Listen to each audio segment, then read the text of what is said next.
presented by Dano's Seasoning. Yum yum, get you some.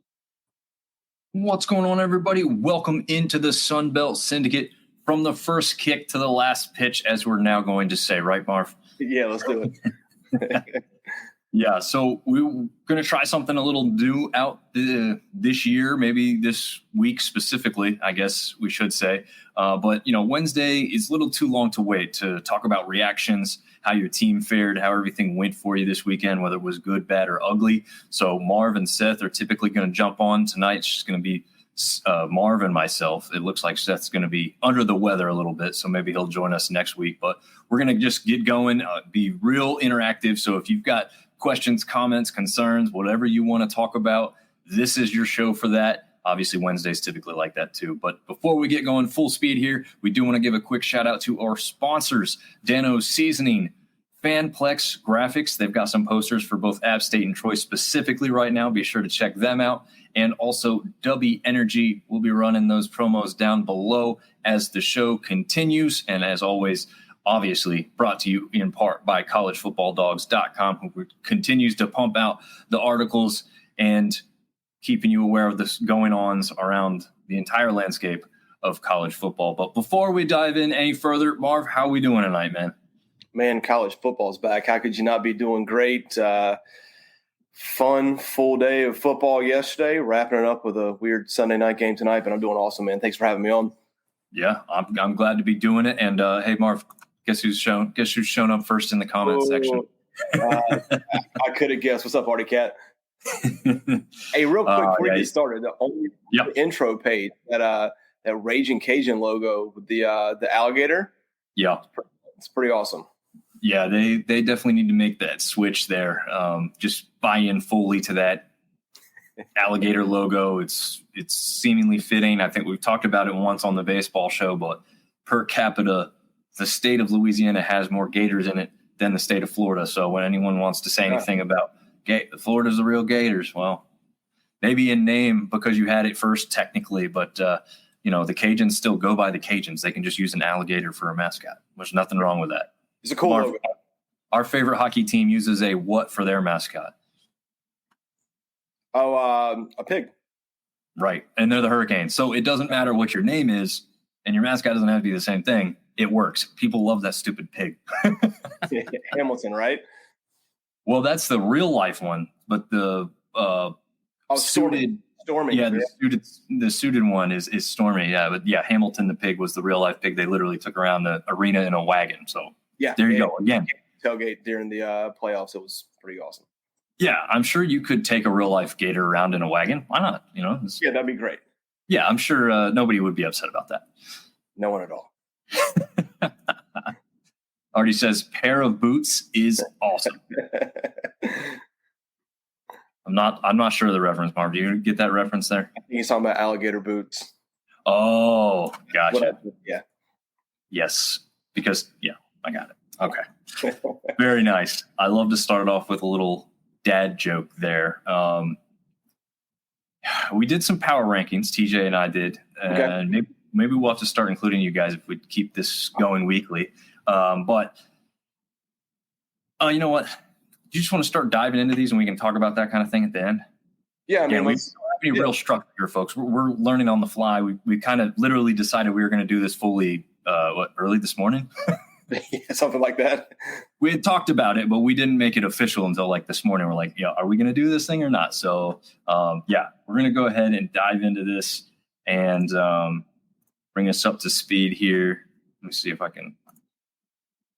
I saved us a bunch of time since this was the last second. It's going to be the same graphics for those of you who watched the show Wednesday, but now obviously we have scores to talk about. So this is the week 1 wrap up, and we're going to go in the order of the games were played. Technically, this game was on the schedule to start first, but the Coastal Carolina game started first because of the weather delay, but we're still going to keep it in this order here. So ULM jumping out, getting a win in their first home game of the season with a new head coach, a new quarterback, a whole bunch of new players on that roster against, what it was thought to be a pretty darn good FCS team coming in. And I think they showed it in this game, but I don't know. Were you overly impressed, concerned, anything that really stuck out to you in this one? I mean, the game was tied in the third quarter. ULM scores the last 16 points. You said a lot of new players. Like, I think that's a pretty consistent theme for almost every Sunbelt school. The transfer portal giveth and taketh away. A lot of teams lost a lot of talent and had to bring in and backfill a whole bunch of stuff. But,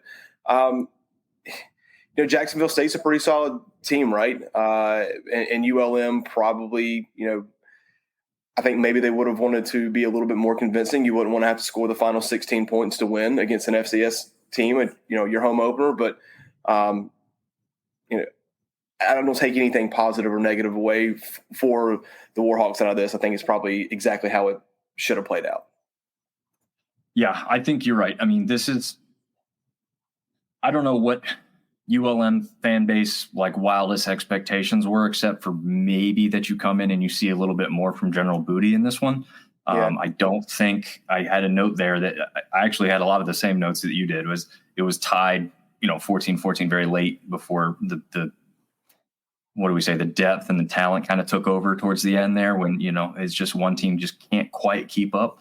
But to me, General Booty didn't do anything to blow me away. He didn't do anything really wrong either. I wouldn't say. He wasn't asked to do a lot. I think he had 14 pass attempts for the entire game. Yeah, I think it was 10 for 14 throughout the entire game, which is efficient. And also you got to wonder, a lot of schools, how much of your playbook are you going to show in week one if you don't have to? How much of your base defense are you running if you don't have to get exotic? I don't know. Like you said, I wasn't disappointed with their performance, wasn't impressed with their performance, probably exactly what it should have been for week one. Yeah, I think maybe part of the game plan was to get Booty in there and comfortable and aware of what kind of offense they're truly going to run here, but also do some things to take the pressure off of him from having to win the game the first time out. So they ran Hardy very, very strongly up the middle a lot. Let's see if I had Ahmad Hardy carried the ball 19 times for 103 yards and a touchdown, which goes to show you two things. They seem to be like they're going to run heavily this year. Yep. Okay. But also probably leaning on that more because they're going up against an FCS defense that maybe they saw something on film or came in from last year knowing full well maybe they're not great against the rush. We don't have to pass that much. But again, you've got Booty coming in there unfamiliar with a lot of wide receivers, not a lot of game reps. In fact, no game reps with those guys yet. And he's got to set a precedent. And this is the game where they said, like you said, they don't really want to show a whole lot either. I don't know how much of that is true when you're coming in with so many new things that you've got to kind of handle. I don't know.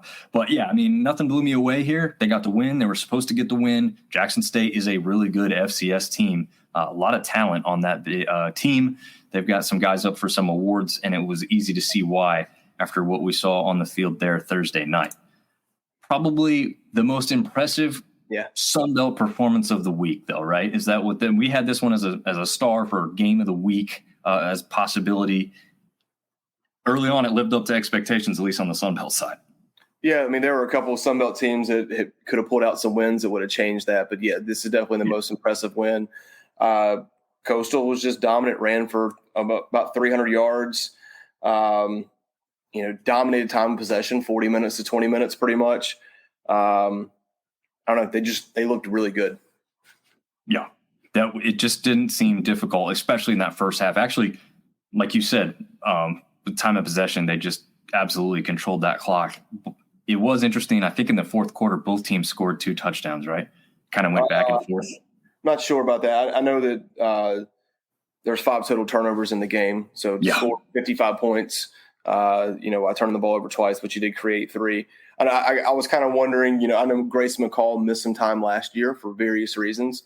How would it look in Tim Beck's second year with, a new cemented guy behind center? And it looked like they didn't miss a beat. Yeah.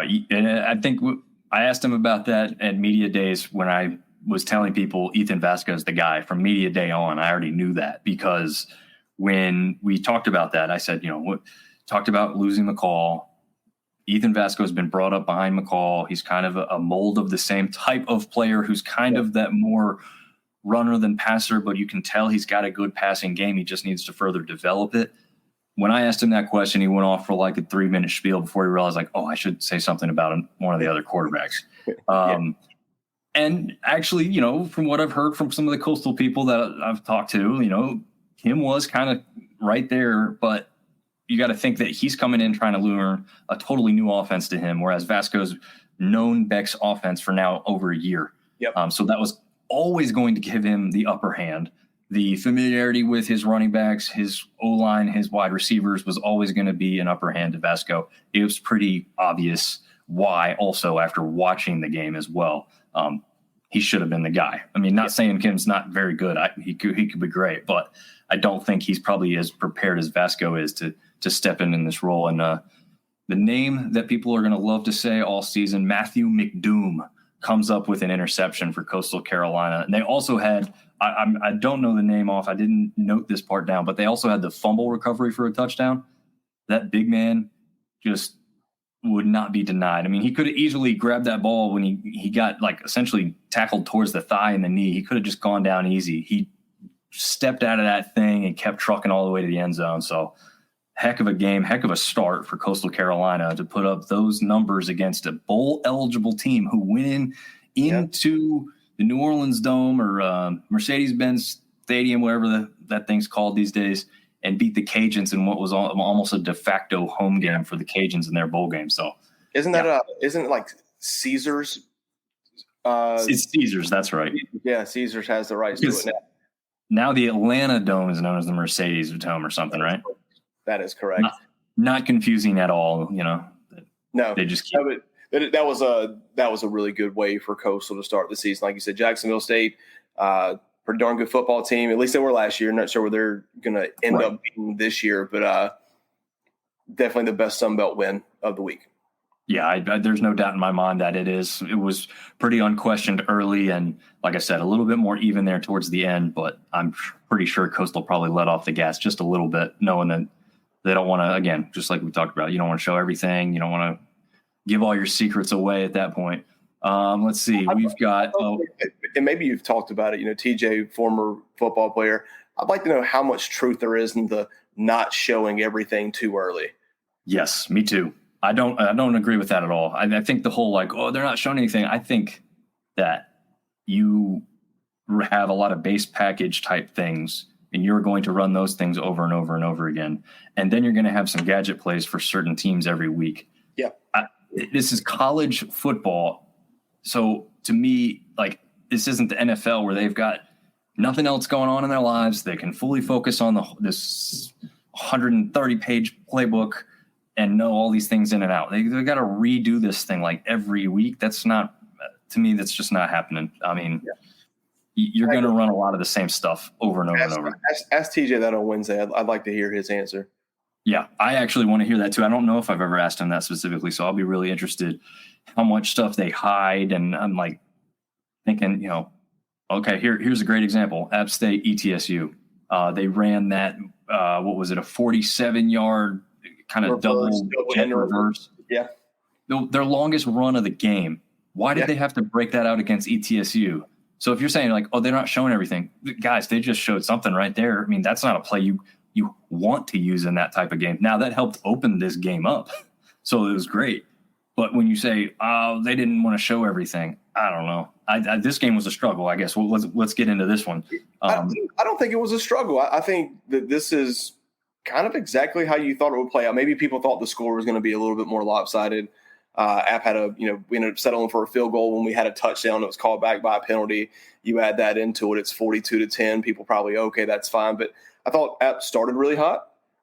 It definitely got stagnant there for a little while in the second quarter, beginning of the third, but they ended hot as well. I know Coach Clark always talks about the middle four, and we probably didn't win the middle four, but it wasn't necessary for us to win the football game. I don't know. I thought it was what it should have been. Joey, first pass of the season, just like last season, throws a bomb to Horn for a touchdown, ends up with 4 total touchdowns, 326 yards through the air.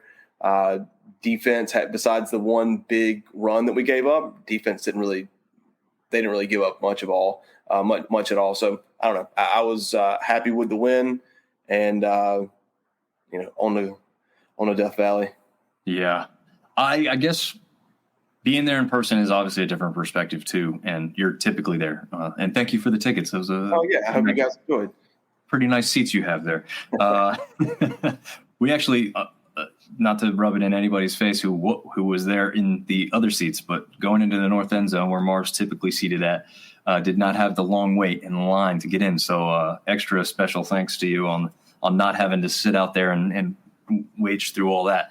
But I guess what my struggle to be overly impressed with the result is, on paper, I would have said that they would have covered, which they did not. They did not cover the spread here.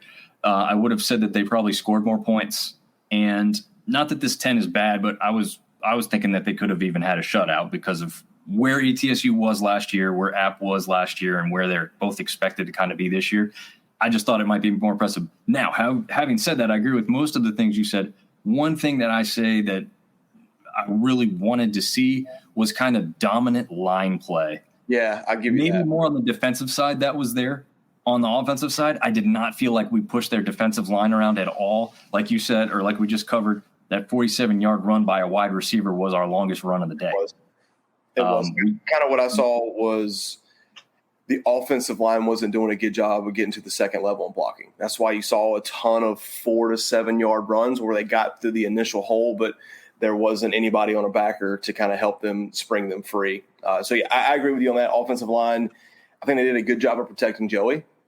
We just didn't get to the second level on run blocks. But yeah, and that's going to have to get better. I mean, because yes, face it, even though everyone knows that Joey can sling it, we are a running program, and they are going to load the box on us. They'll take the poison if they have to over the top. But especially going into Clemson, which obviously Georgia manhandled them, but Georgia could manhandle probably the Carolina Panthers. It's going to be most people could handle the Carolina Panthers. It's going to be hard sledding if they can't, block a little bit better and hit the holes a little bit better as we continue to go. But hey, 1-0. Half the teams in the country would love to be 1-0. It's true, and let's remember too. As you say, 1-0. There's a lot of people. I put this out there on social media earlier on Marv. I don't know if you saw the post that said, "Hey, here's how the whole conference fared against these other conferences that they played." Right. So a lot of reactions. Some strong. Some are like we're kind of like, I mean, it's not the most telling because it is week 1. You've got a lot of, yes. What is it? Like 5 of the teams in this conference have a brand new head coach. That's never easy. Then you've got a bunch of teams that have a new quarterback. We had, I think, almost as many teams, if not 6 or 7, that came into the slate having named a quarterback just a week or 2 ago. Obviously the teams know before that, but the public doesn't know. So it's still a question mark. These things have to get rolling and gelling together, and they're not at that point yet. So I'm not, being critical of what I saw there on the field for App State is not me saying, oh, they're going to be terrible and they can't fix it. That's not at all what I'm saying, right? I just was saying what I would have liked to have seen or maybe had expected to see a little bit better out of, right? We know the O-line play wasn't the greatest last year with what was supposed to be very good. I thought maybe addition by subtraction in a way where they don't have the pressure that they're supposed to be great this year. And because of that, they play a little bit better. Or the chemistry of these new guys just works better. Whatever. I don't know. I just expected it to be a little bit more dominant against a not very good ETSU team coming in there. No, I'll agree with you. And Trey Lamb's a good play caller. I think their offense, even though they didn't score a lot of points, they definitely took time off the clock when they had the ball. And also, App kind of has a tendency historically to, we got up to a 17-0 lead, and it kind of felt like we instantly just wanted to go to cruise control for a second. Yep. And then we had to kick it back into gear. But once again, when we had to turn it on, we did. I think if you take out that probably 8-minute span where we just didn't do very well, and you get a score in there, you take off their long score, their long touchdown run. The score looks a little bit differently, but statistically dominant. We'll take it. Yeah, what was that? 80-yard touchdown run he had. So it was, yeah. I mean, and it was one of those just off the tackle. I don't know if we didn't have a run fit right, but I don't think he ever got touched. I mean, he ran very fast for a long time with no one around him. Yeah, I think what it looked like, we kind of loaded up the box and expected a run up the gut. I think it was, I don't know if I can have it right here in front of me. It doesn't say what the yardage was. I think it was like a 2nd and 8. Okay. And I think they just said they're going to run it up the gut, try and get a couple more yards, make this 3rd and manageable type of thing. Everybody crashed down in, and like you said, he ran off tackle.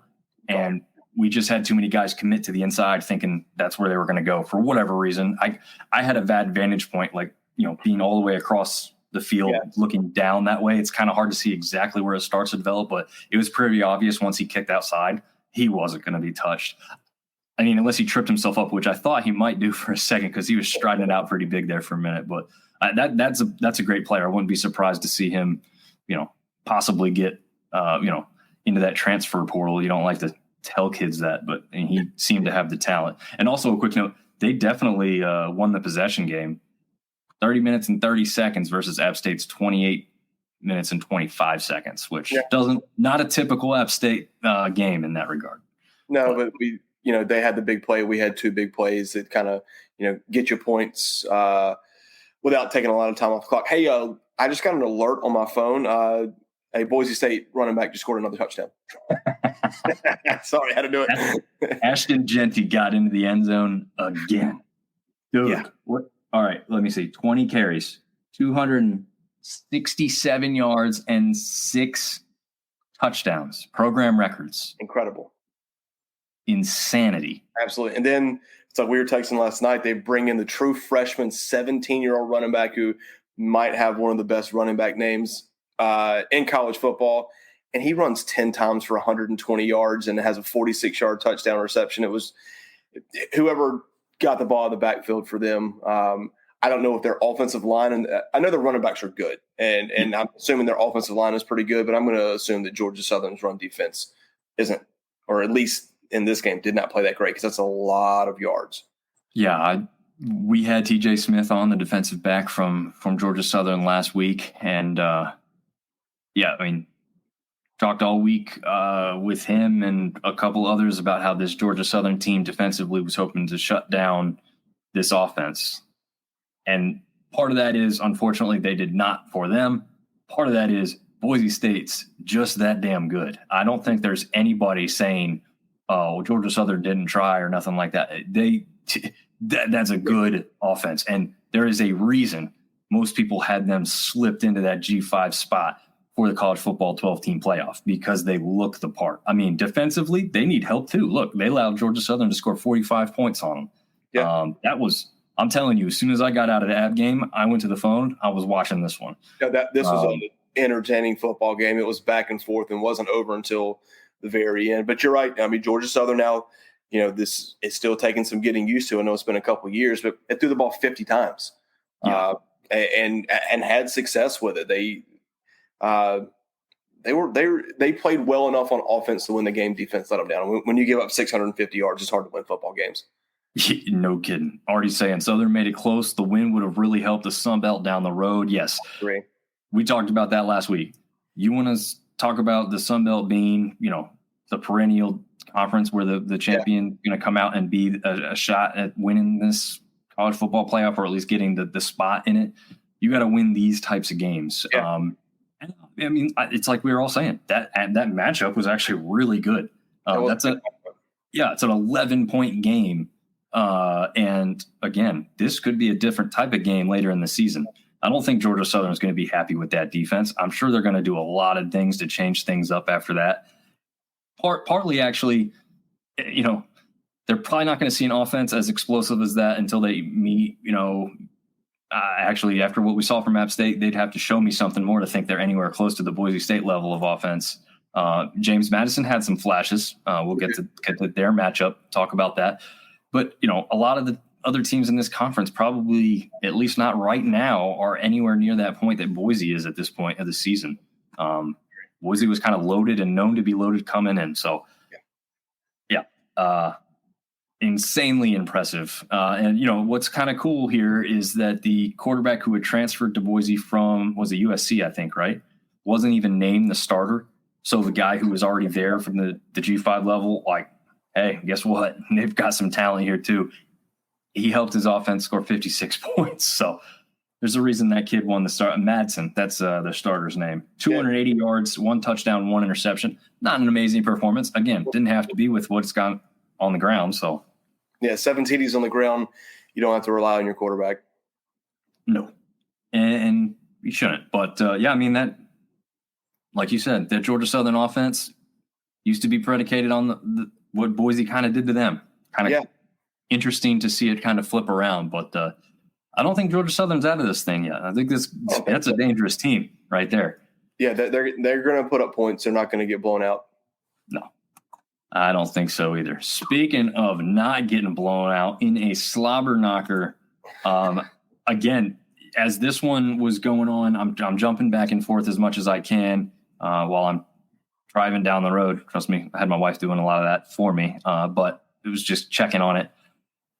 Man, I thought they were going to pull it off. This is another one of those games that the Sun Belt needs Old Dominion to win this game to kind of give the entire conference credibility as we try to hopefully push towards one of those playoff spots.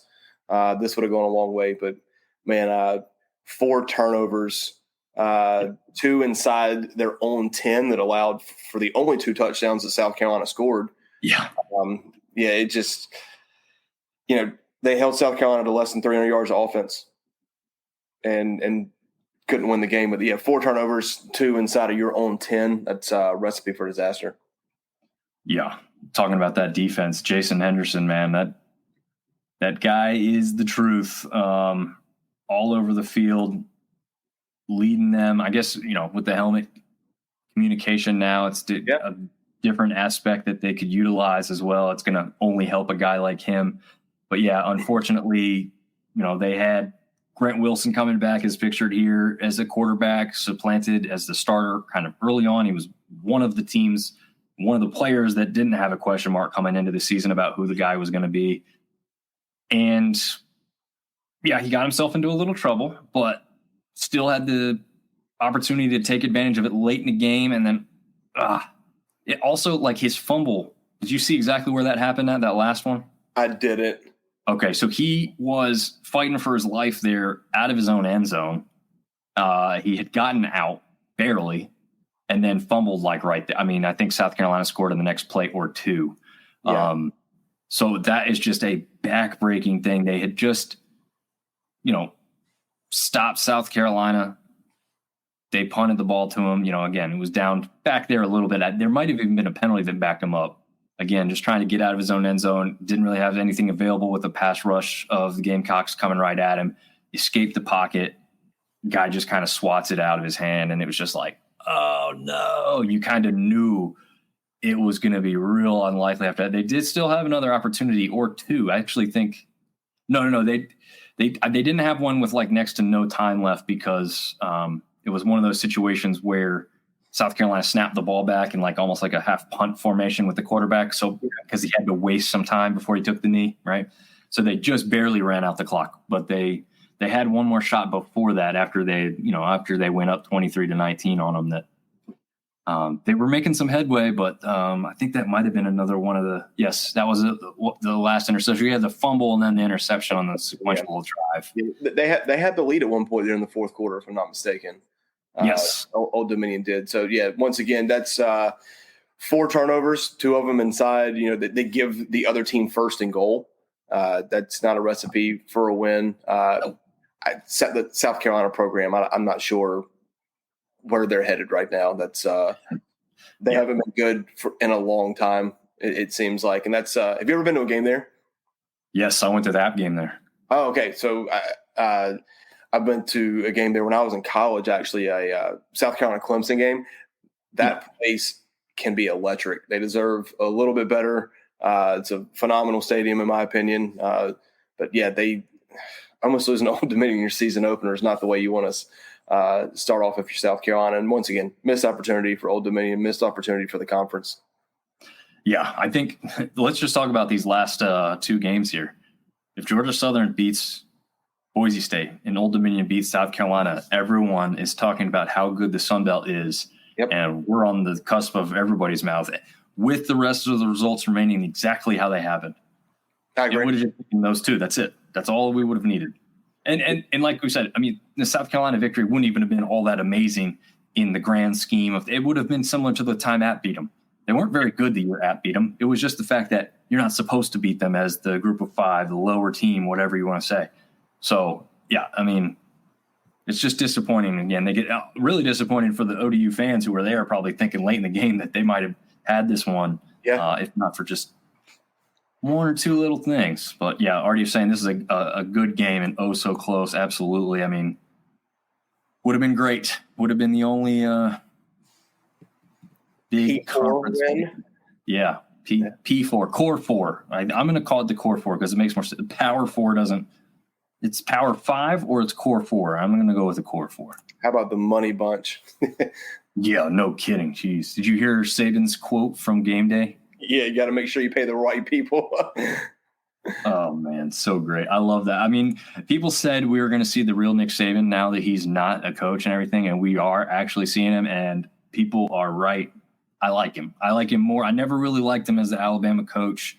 Couple like quotes here and there that I thought he did pretty good, like being a little like dry humor-esque kind of thing in it. But, man, on College Game Day, phenomenal. I like how Pat does his stuff, too. I know some people don't like the antics, but he's entertaining, and I think he's helping the young crowd get involved and stay involved in game day as much as they are. Yeah. So, I mean, think about the crowds, man, recently, literally, since he's been a part of the show. Do you think they're going to be as big without him? I don't think they are.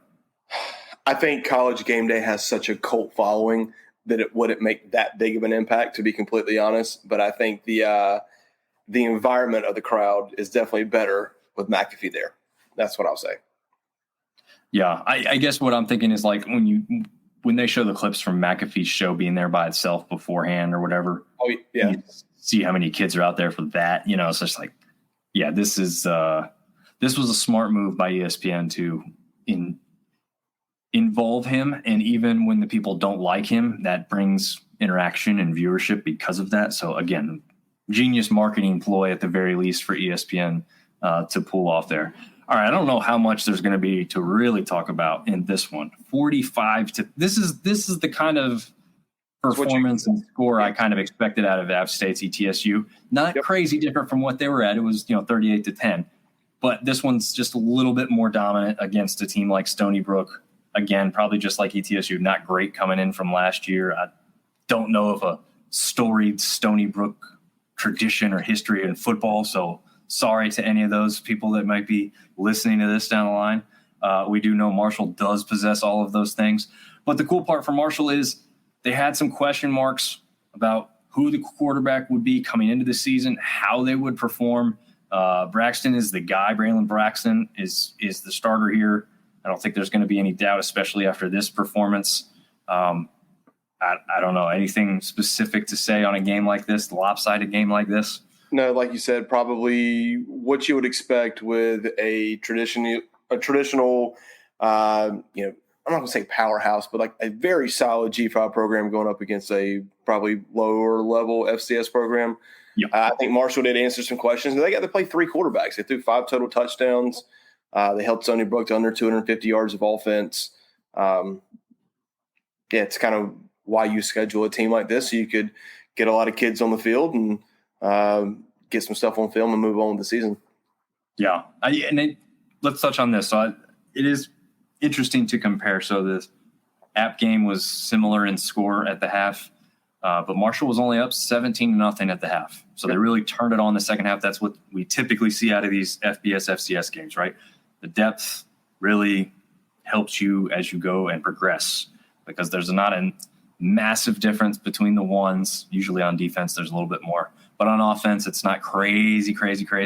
And then once you get into the 2s and 3s, getting more reps and getting their time in there, it becomes a little bit more evident. Yeah, they had the actually similar in the App game as well. Stony Brook actually had the ball for over 35 minutes. Yep. Which kind of dwarfs the possession time of Marshall, which was just over 24. So that is kind of interesting. But when Marshall has almost 550 yards of total offense, that's going to bode well for you. But yeah, I mean, at the same time, this is one of those games, probably like we've already talked about in the other one too, is like you don't learn a ton. They just did what they were supposed to, and they got some reps now, right? Correct. Yeah, I think that's the biggest part is just give some people, those people that you're going to depend on for depth later on the season, get them some reps early, put some stuff on film, correct some things, and just move forward. Yeah. All right. Speaking of moving forward, we're going to have to see how South Alabama wants to do that defensively. I think offensively, you score 38 points there against North Texas. I mean, North Texas puts up points. We already knew that coming in. They're a fast, up-tempo offense. They're going to snap that ball quick, get it out of their hands quick. I mean, I guess South Alabama coming into last year was supposed to be very stout defensively. They were a little bit of a letdown in that sense. They weren't even up at the top of the conference come the end of the year. Now they're kind of rebuilding. Again, the 38 points might have been able to get it done against some other teams, but letting up 52 ain't going to do you any favors. No, the quarterback from North Texas threw for 415 yards, had 5 total touchdowns. And like you said, they scored. They moved quickly. They scored 38 points in the second half. North Texas did. So defensively for South Alabama, yeah, that's not a great start. Now, bright spot, their quarterback Gio Lopez had 500 total yards. He had 432 through the year and 60. So not quite 500 yards, but 494. 4 total TDs.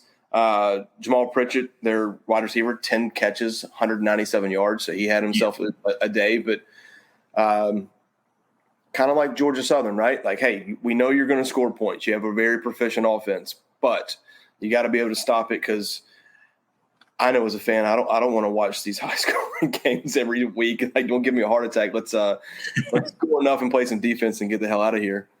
Yeah, first of all, Chandler Morris is the quarterback who transferred in from TCU to UNT. Yeah. So obvious, a pedigree of success and talent. So you knew that was going to be something that wasn't going to be on USA's side going into this one. Gio Lopez, though, what is 415 yards for Morris, 432 for Lopez. Yeah. Both had 3 touchdowns. It looks like Morris might have been just a tad more efficient when you go with the percentage of completions. Yeah, but Lopez had 62 yards on the ground and a touchdown as well, which kind of gives that extra dimension of, hey, don't let me drop back in the pocket because I'll pick you apart for 432. But if you play a little bit of like a cover 4 and you drop your linebackers, I'll just run it up the middle on you guys too. Oh, yeah. And Jamal Pritchett, I want to touch on that. I got to meet him in media days. That is a small dude. But you can see that size is not everything, especially when it comes to fast, speedy wide receivers. I mean, we've seen it at the NFL level with Tyreek Hill not being the biggest of dude. Well, I mean, he's a pretty stout dude now, but calling him the cheetah, I think we got another one on our hands right here. I mean, just an immense talent going over there and catching the ball. Again, 200 yards. He only had 10 catches. It's not like he got fed the ball 15 times. Like, that's insane. 19.7 yards per catch. Yeah. Now, the crazy stat to me out of all that is only 1 touchdown. Yeah. I mean, that's not a bad thing. It's just crazy to think he had 197 yards running the full length of the field twice, and then you don't end up with more than 1 touchdown. But whatever. I mean, obviously one of the most impressive performances of the week. He's going to be the top wide receiver from the conference. There's no doubt about that. I don't know anybody who got more than 197 yards. You're looking at a bunch of receivers who are over 100 barely across the board at the most, right? Yeah, I'm sitting here thinking, who wins Offensive Player of the Week, him or Lopez? Right. Yeah, it's a good question. But, man, that is a really good question. It's got to be one of them. It's almost unfair when it's a quarterback against like a wideout because like the wideout gets the ball from the quarterback, so they get all the credit for that. And then if you've got the multi-talented Gio Lopez also running the ball, it's like, so he gets the wide receiver stats and the running back stats. Like, come on now. Yeah, almost 500 yards. But no, kind of going back to this,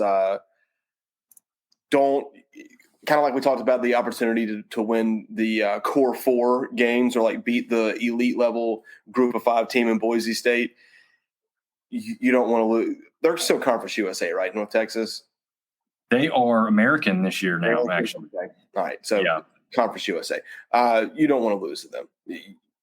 For our conference to seem superior, these are games that we need to win.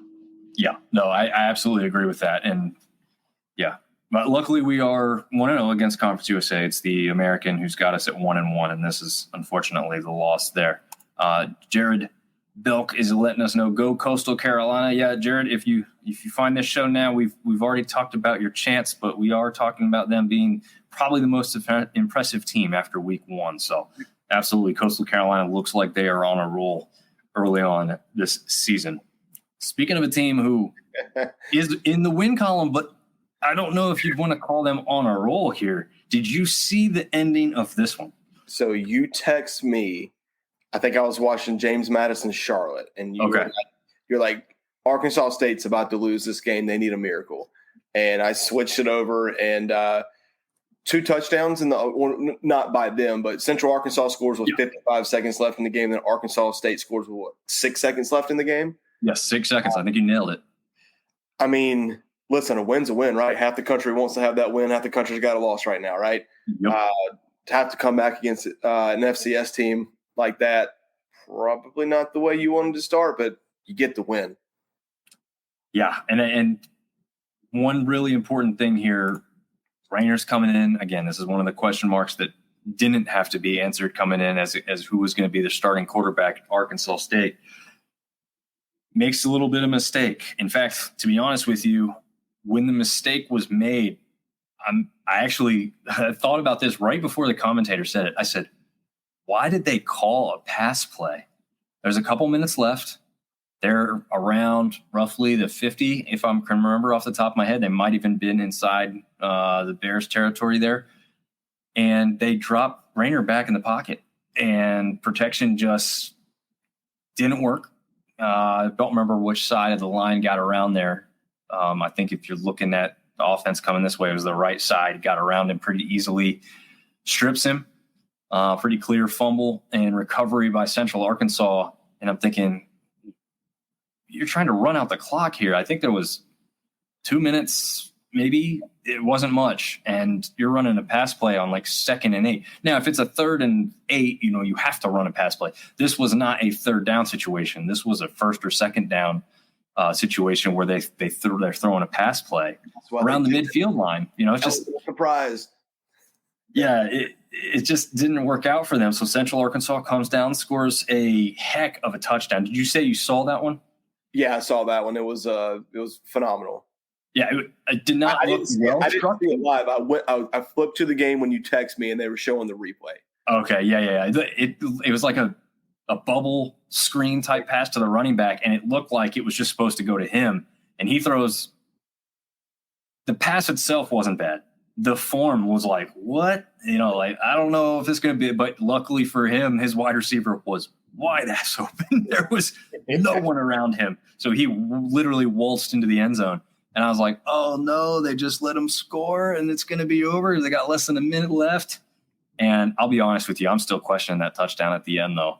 I mean, if you're talking about the letter of the law, I agree by the book, maybe that like he had it long enough. But actually there's some people that pointed out today that the book is you have to complete the catch just as in the NFL. You have to go to the ground and complete the catch.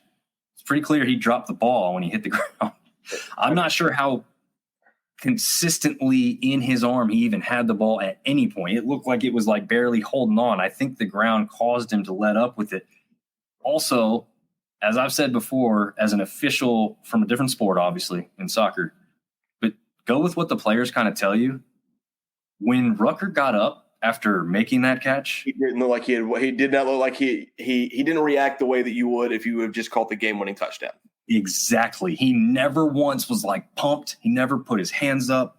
You're talking about a guy with experience like him who didn't just get up, like you said, and go absolutely nuts and start telling the crowd he caught the ball. He never once made any kind of motion like that. Never once. Never even looked at the official to be like, hey, are you going to call that a catch? Yeah, where's your hands, man? They're up in the air, right? Never did. And I think that was one of those where because they called it a catch, correct? They called it a catch on review. They called it a not catch. Catch live, which I agreed with. I said, nah. And first of all, I will say this. I didn't ever think he even had his foot down. Live, it didn't look like it ever got down to me. which I don't know what the official was calling no catch. Was it the fact that he didn't think the kid had his foot down either? Or was it the fact that he dropped the ball once he hit the ground? I'm not sure. But either way, he calls it no catch. Very clear no catch signal. They reviewed it again. If you're looking at, does he have the ball stopped with motion in his hand and his foot down, then you can say to me that was a touchdown in that sense. If you're saying how it looked live and how he acted, I'm seeing something different. Yeah, no, I mean, to overrule a call, it has to be like just undisputable evidence, right? And yes, I don't think it was that clear. I think that's one of those where you have to stick with the call. I agree. Now, having said all that, anybody who says, "Oh, so they should have lost the game," keep in mind they scored that with 6 seconds left. So had it not been ruled a touchdown, they still would have had another opportunity to get to the end zone. Yeah. So you can be as upset as you want if you're a UCA fan or a fan of FCS and just wanted to see this game go that way. But that wouldn't have meant the game was over. That was not the last play of the game. It just looked like it, and you're just going to sound like it, that they won almost on last play of the game type situation. Anyways, good for the conference that they did not drop a game to an FCS. We remain undefeated against the F so far. So job well done. The talent disparity was still obvious to me. It's just a little bit of an early season struggle. I think Arkansas State is going to be okay, but Central Arkansas always really wants that one. Again, they're for a game that doesn't quite happen every single year, it's still like really, really familiar with each other, how they run the plays, the coaches, the fan bases, all that. So, yeah. And as Artie said, it was a great in-state rivalry and a good matchup for the state in general. And that's, we've seen that in the state of North Carolina. These games matter. They bring excitement. They bring interest.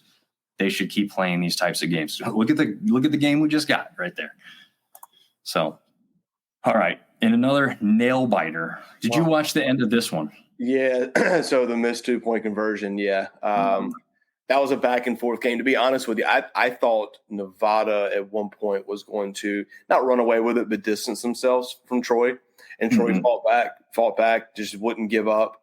I wasn't overly impressed with either team, to be completely honest. I think Nevada has Georgia Southern this upcoming week, so it'll be interesting to see how they do. But for the conference, you'd love to see that 2-point conversion attempt be successful and see what happens in an overtime situation. But just not enough for Troy.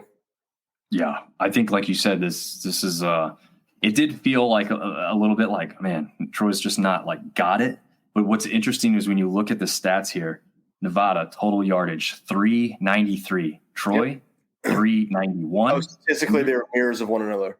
Yeah, no turnovers on either side. Very clean game in that regard. Possession was pretty even. Yep, almost 50-50 right there. I mean, you can't. So, yeah, like you said, an overtime game, there was no better opportunity to have these two teams that were so evenly matched end up going to some extra time, but not in the cards. Now, again, this Troy team is one that I definitely wanted to focus on, and I said they were going to have a drop-off, not because I thought that they were going to be worse.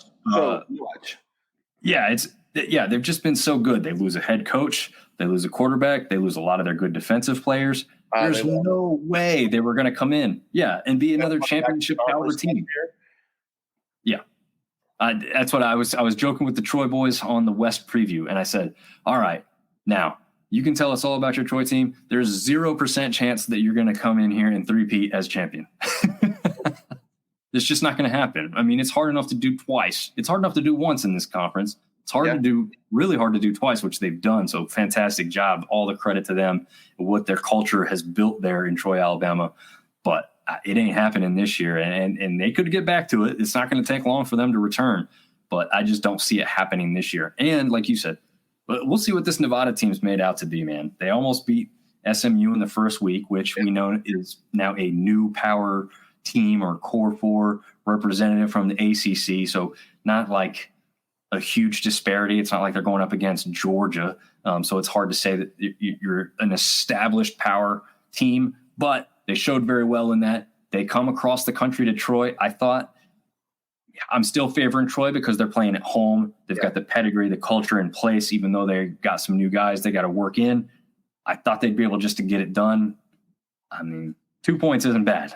No, it was a good football game. But once again, I wasn't overly impressed now by either team.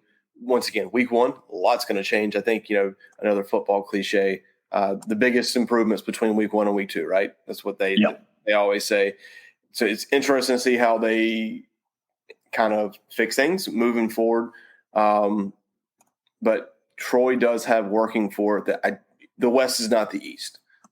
I mean, let's be honest. I mean, they have a chance to win the West and play for a conference championship game, and you never know what happens once you get into a championship game. So, yeah, absolutely. I think it's interesting. Maybe we'll talk about it in a minute after. The three worst teams, as it looks right now, may all reside in the West. I think that's why people are talking about that East-West disparity. I think you've got a lot more even across the board type looks in those East teams there. Speaking of one of those West teams I'm talking about here, Southern Miss puts up a goose egg against Kentucky. Now, Kentucky game got played for 2.5 quarters.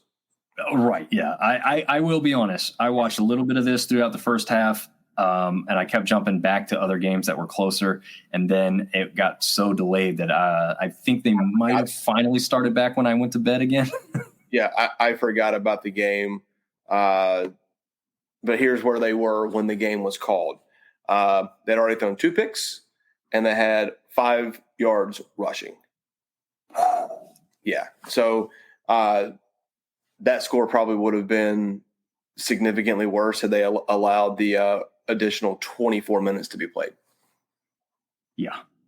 Okay, so I didn't miss much then, actually. I did not realize it was called in the third quarter. It's called 9 minutes to go in the third quarter. Like it's like the weather continued to suck, and I think everybody was like, "We've seen enough. We've seen crazy stuff happen in sports," but I think you could see the way that game was going, and it was like, it's not going to happen. Yeah, okay, that makes sense then, because I was going to say is like I kept seeing delay. It was 20-something to nothing, obviously. And I just kept seeing delay. And I was like, well, I'm not going back to it. And then I finally was like, all right, I'm just going to go to bed because I don't think this game's going to start back up. So I won't lie. I did not check in a lot on this one, but it was unfortunately pretty clear what we were looking at there. So this is one of those ones you just go, forget it. I don't think, do you even watch film on this one? Didn't happen. Yeah. Just throw it out the window. Week 1 starts next week. Yeah. Oh man, yeah. So, all right, we'll move on because there's just unfortunately, not much to say on a team that put up 0 points at that point. Now, one that I thought had a chance for Georgia State to 1, cover, and 2, possibly win, especially coming into the season because of where Georgia Tech's been in recent years, and I don't know. I just don't feel that confident about Georgia Tech. Now, obviously, after the week they had against Florida State over in Dublin, and then this one here, they're pretty much solidifying where they should be. But coming into the season, I thought this was just an outside chance where Georgia State could surprise some people. New head coach, new players, really nothing for them to see on film, coming in. Was there going to be some surprise? The biggest question mark was going to be, could Georgia State's defense slow up that Georgia Tech offense? And obviously, to some extent, they actually did a reasonable job of that, really, to me, but not enough. Yeah, I mean, I didn't know what to expect from Georgia Tech, like you said, coming off that just huge emotional win across the pond against a ranked team, which I guess I'm kind of undecided on how good Florida State's going to be. And I don't think Georgia Tech's a phenomenal football team. They're a good football team, but Georgia State just didn't have enough. That's all there is to it. Yeah. I don't know what I was kind of expect. Well, what I'll say is I was impressed by the quarterback play from Georgia State, especially with all the pressure he was under from Georgia Tech's defensive line and their defense in general. I thought he played pretty well. 210 yards, 1 touchdown, 19 of 34.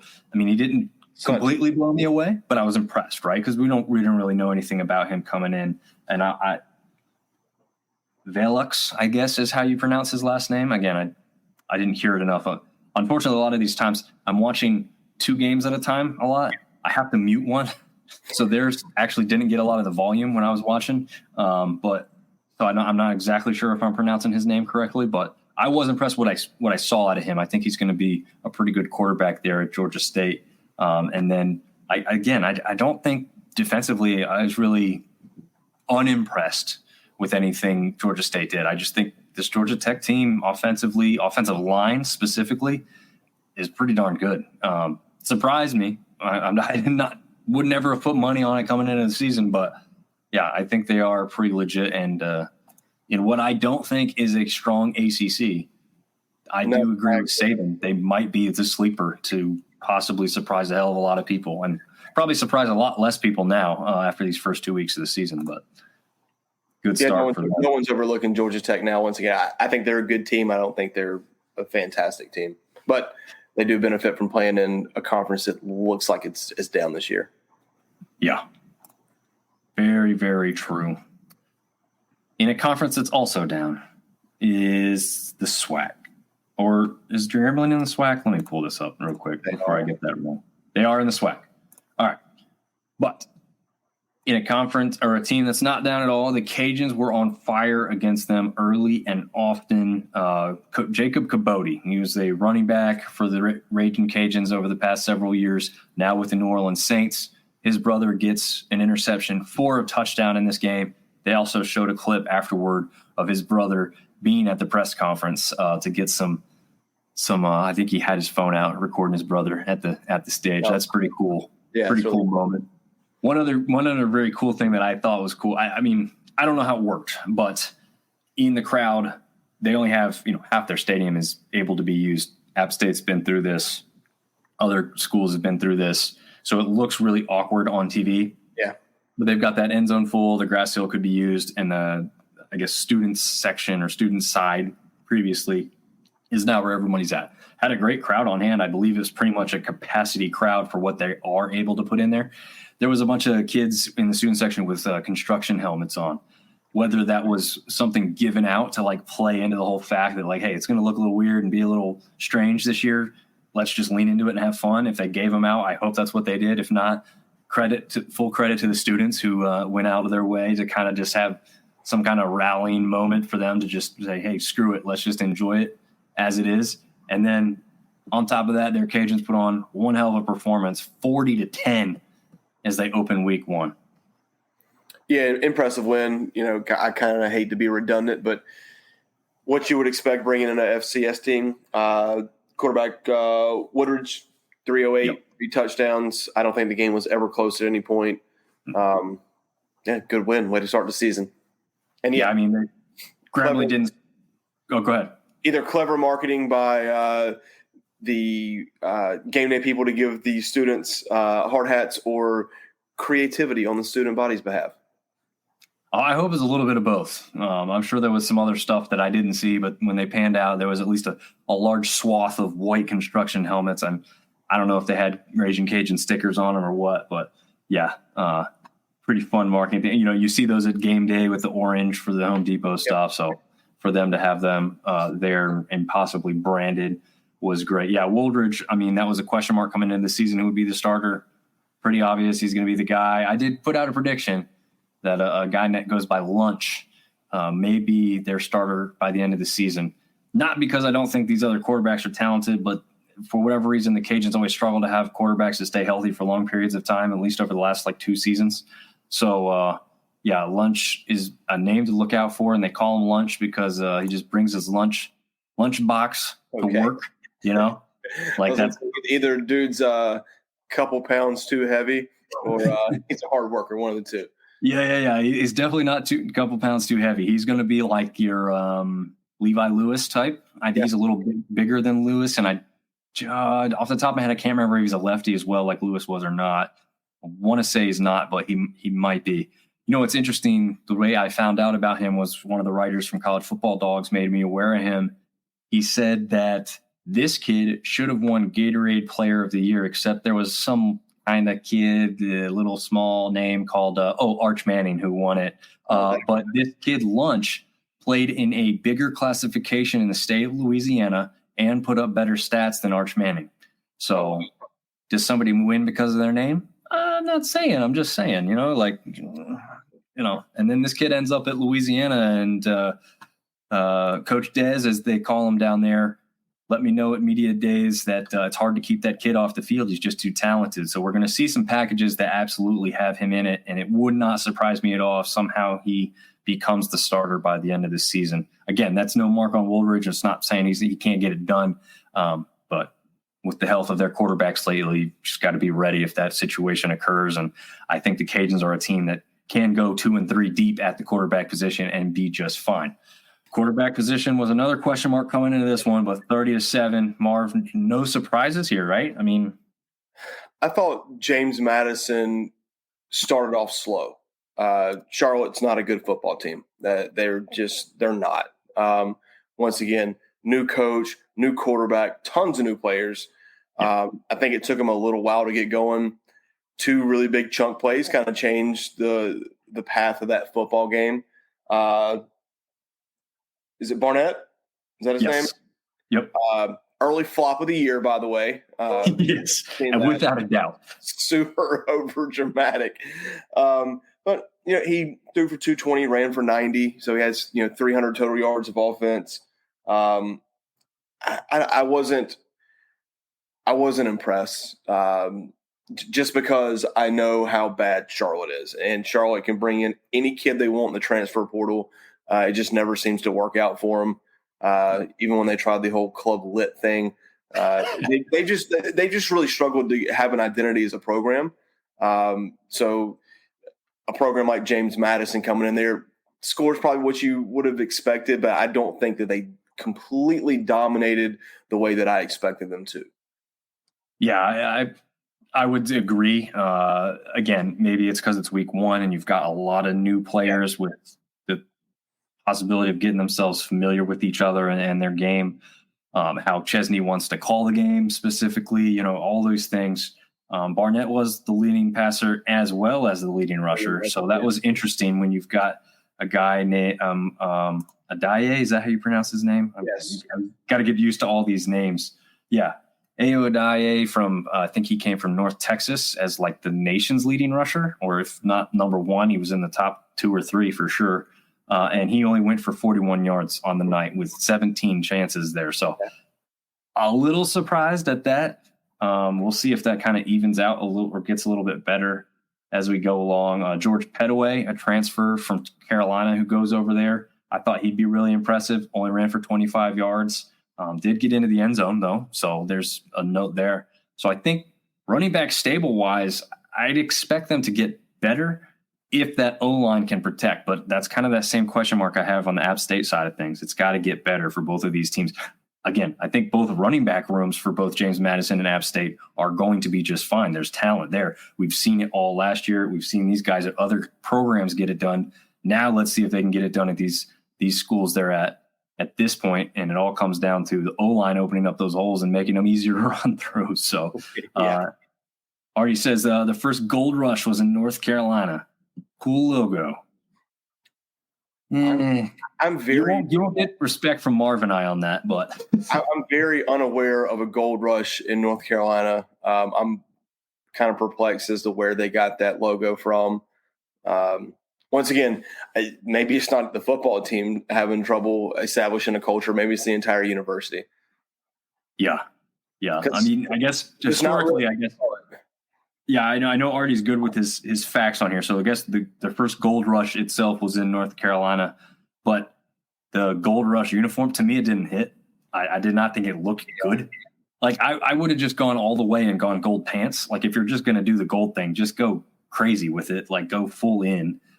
These logos or these uniforms we see on screen here, I thought are better than what they wore the other night.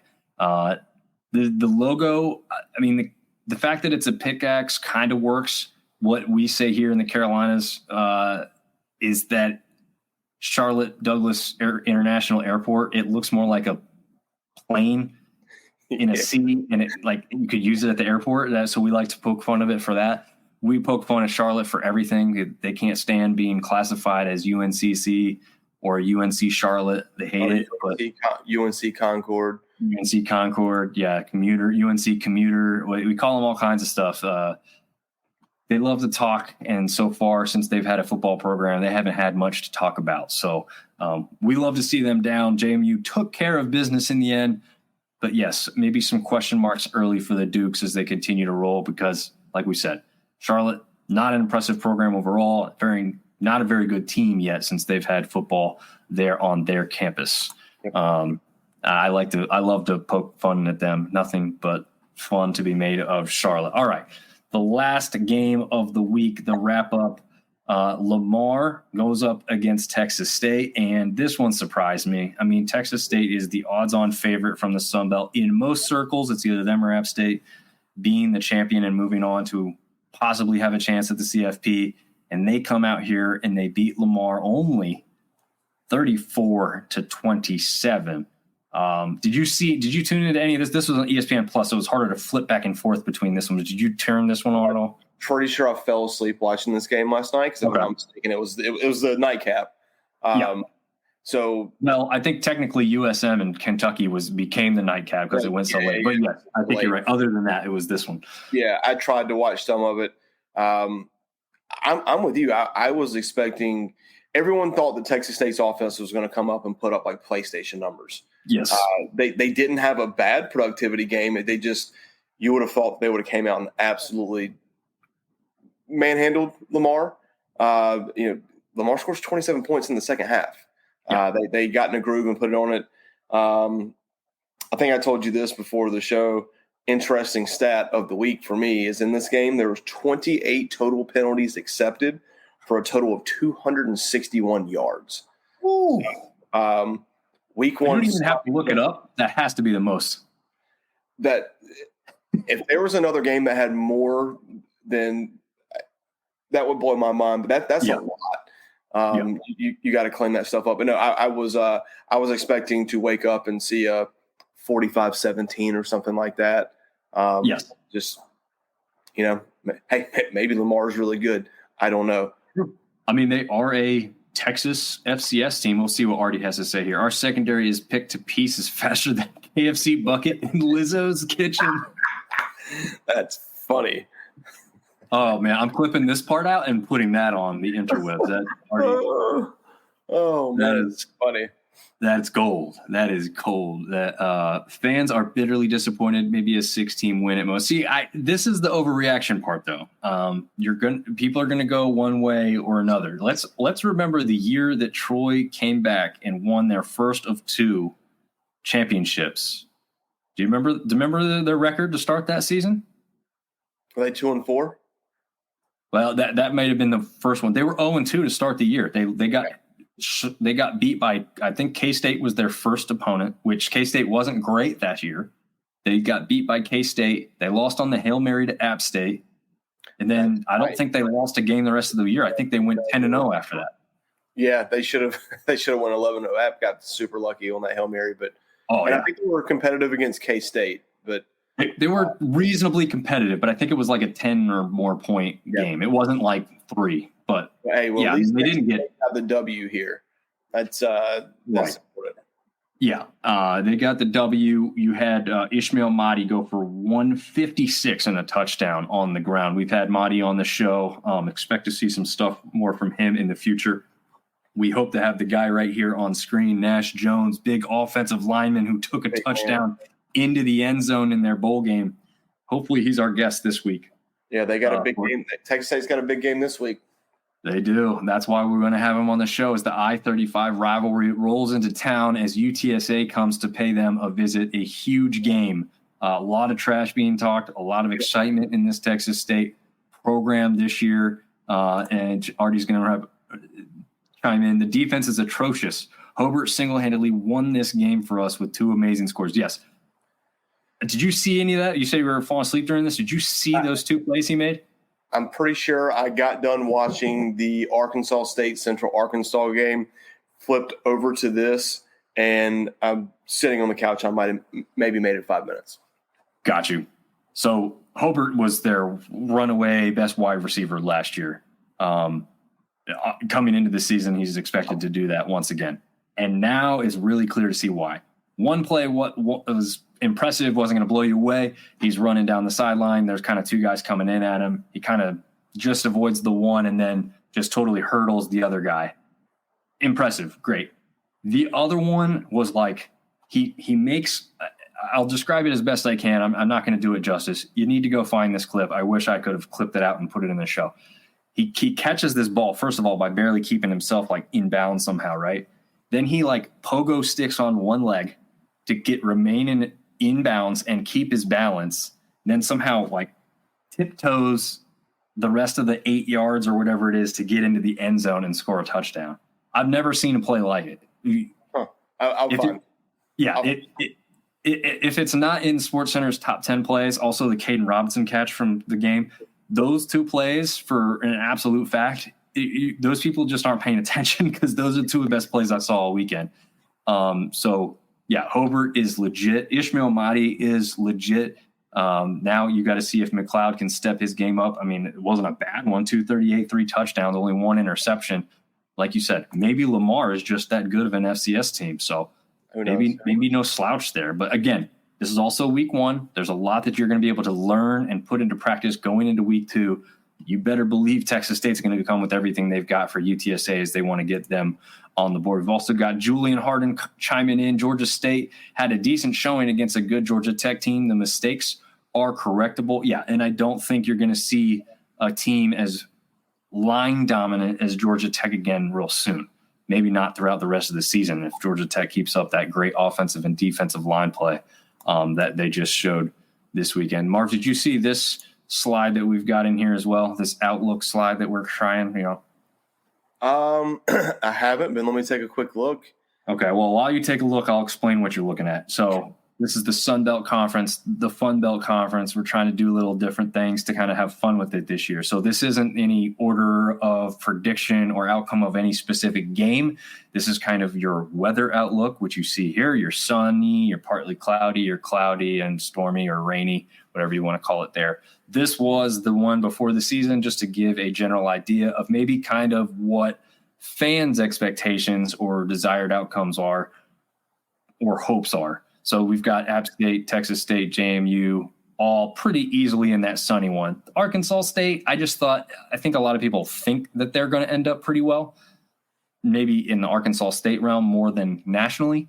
But I went ahead and kind of put them in there because I didn't know if they fully fell into that cloudy one, the partly cloudy one, I should say. The partly cloudy one, I think the Cajuns have pretty realistic hopes, but they'd be certainly okay with a bowl game, at least 7-8 wins, they'd probably be okay with. Troy, again, reasonable expectations. Coastal Carolina, 8-5 last year. I think they can expect a little bit of improvement. I don't know if their fan base is really thinking they got a shot to go undefeated or anything like that. Maybe after this first game, that's changed. Georgia Southern, again, they had the bad end to last season. They were hoping to come in and win this first game against Boise. Maybe if they did that, the expectations again would change. And then we've got all the teams that are probably at the very best thinking that they'd end up in a bowl game or at least hoping to end up in a bowl game. And then those 3 over there to the far right, Southern Miss, Georgia State, ULM, hoping for just 3-4 wins probably gets them, feeling decent about the season as it goes on. I don't know. You think any of those wrong or misplaced, especially after this week? Going into the season, no. Okay. After this week, you could probably flip-flop Coastal and Texas State. But no, going into the season, I think the fan bases on the left probably had the highest expectations. Actually, maybe JMU might have been slid over because just too many unknowns. True. But yeah, I think going into the season, that's pretty accurate. Yeah, I think one of the reasons also had Texas State over there is not only were expectations high, but they also have one of the easiest schedules laid out for them. And they also they don't even leave the state of Texas for anything but a few Sun Belt games. Almost everything somehow is in, and they're de facto 7 home games because their one game against Sam Houston State is in NRG Stadium in Houston. So that's, again, essentially a home game. That'd be like at Planet Bank of America. Exactly. Yes, exactly. Especially with where expectations are. Chris Bolton's chiming in. Surprised Georgia Southern, didn't throw an interception, at least from what I saw. I didn't see one. I can go double check that. I thought there may have been one. I didn't think he did. Here, I got it pulled up right now. Score. I think you're right. It's just showing 2 touchdowns on this. 6. Yep, no interceptions for French. They did lose a fumble, though. Yeah. I mean, if what we saw from French last year and somewhat limited play is what he's going to look like this year, I mean, I thought he was a talented quarterback. I mean, we saw that one really, really well-placed ball in the back, I guess, was it kind of the back corner of the end zone there against App State. It was not a game Georgia Southern wants to remember, but that play stuck out to me. I was like, wow, that was a really nicely thrown ball. You know, that kid could have a chance here, and he's looking like the part so far, especially when they put up 45. That's right, 45 points in that first game. So, yeah, I think that about does it, man. I don't know if you got anything else that really sticks out. If you want to talk about anything else. No, just there's a lot of big games. I'm just kind of pulling up the schedule for this week. So obviously, App plays Clemson. Troy Memphis is a big game. UTSA Texas State, big game. Marshall Virginia Tech. ECU ODU. Georgia Southern Nevada. Tulsa Arkansas State. UAB ULM. No rest for the weary here in the Sun Belt Conference. There's a lot of good games. I think you'll kind of start to. I don't think 1 week is a big enough sample size to really kind of put your arms around the team and say whether they're going to be this or that. I think after week 2, week 3, then as we get into conference play, you'll really be able to kind of make those assumptions. But it's a lot of good games, quality opponents coming up this week. Yeah, no doubt about it. Brad Swisher, a Marshall fan, says, hard to tell how good Marshall is at this point. Stony Brook was bad, really bad. One thing for sure, our quarterback play is much better than the dismal performance we had last year. Yeah, but I mean, I don't think it was terrible last year. I mean, there was points where it was. I mean, you guys started off the season 4-0. So, or was it 3-0 with a chance to go 4-0 at NC State, I think, actually. So it might have been 3-0 with a chance to go 4-0. But, yeah, Chris Bolton, real good show. Appreciate the content, man. We appreciate you stopping by, Chris. Like I said, we hope to get bigger and better at this as the season goes on. This was the first iteration of a wrap-up show. We knew we couldn't wait till Wednesday to go through what had happened the previous week and then also preview the week coming up. So hopefully this helps kind of make each show a little bit shorter. This first one ran a little long. Again, it was a lot less structure than what we'd probably typically go after. I had very little show notes. Graphics were kind of just using what we had from the previous week. But, hey, it works. The focus is we talk, you guys share thoughts and opinions. Yeah. Yeah, and I had typed mine up on Word, so that's why if you see me looking over here, I'm referencing my stuff over on this screen. But yeah, we appreciate this. This is what the fun is about, and I'm sure once this out of conference stuff slows down and the in conference stuff starts rolling in, we're going to see a lot less niceties shared around here, and it's going to be even more fun. So thank you very much for everyone who tuned in. If you're checking this out afterward, we appreciate it. And until Wednesday, we will see you guys later. See ya.